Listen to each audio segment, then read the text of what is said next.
This is Sumi Bijoy.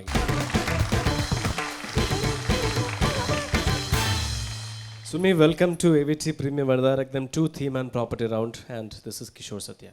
How are you? Fine, thanks. എന്താണെന്ന് theme property ഒന്നുമില്ല, property ഒക്കെ വരുമോ? കുറേ വരും. നമുക്ക് ജഡ്ജസ് ഇന്നത്തെ ഗസ്റ്റ് ഉർവശി ചേച്ചിയാണ്. കുറത്തിയാണോ? കുറത്തിയല്ല, ഒരു നാടോടി നർത്തകി, ഒരു തെരുവ് നർത്തകി. സിനിമയിലെ പാട്ട് തന്നെയാണോ അതോ അല്ല അതിനു വേണ്ടി ചിട്ടപ്പെടുത്തിയ പാട്ടാണോ? ഇല്ലില്ല, സിനിമയിലെ പാട്ട്. മനുങ്കിൾ എന്നുള്ള ഫിലിമിലെ മേലെ വീട്ടിൽ എന്ന് പറഞ്ഞ പാട്ട്. ആ ഹാ ഹാ ഹാ. Okay okay, all the best. നമസ്കാരം മമ്മി. നമസ്കാരം സർ. നാടോടി നൃത്തം അതാണോ? അതെ. So what? ഞാൻ ഈ ഇടയ്ക്ക് ഈ കഴിഞ്ഞ April 6 ഒരു നാടോടി നർത്തകി, ഒരു നാടോടി സ്ത്രീ കത്തിക്കരിഞ്ഞ നിലയിൽ തൃശ്ശൂർ ബസ് സ്റ്റാൻഡിൽ കണ്ടിരുന്നു. ആ ഒരു ഇൻസിഡൻറ്റിനെ ബേസ് ചെയ്തിട്ട് ഈ നാടോടി സ്ത്രീകളുടെ അനുഭവിക്കുന്ന അവരുടെ അവസ്ഥ, അവരനുഭവിക്കുന്ന ഓരോരോ പീഡനങ്ങൾ, അതൊക്കെയാണ് ഞാൻ ഇതിൽ. Very good, very good, all the best. Thank you. നമസ്കാരം സുമി. നമസ്കാരം. നന്നായിട്ടുണ്ട്, വേഷമൊക്കെ ഇട്ട് നന്നായിട്ടുണ്ട്. Thank you ma'am. ആ എഫക്റ്റ്, മുറുക്കാൻ്റെ എഫക്റ്റ് കൊടുത്തത് നന്നായിട്ടുണ്ട്. Thank you ma'am. All the best.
ഒരു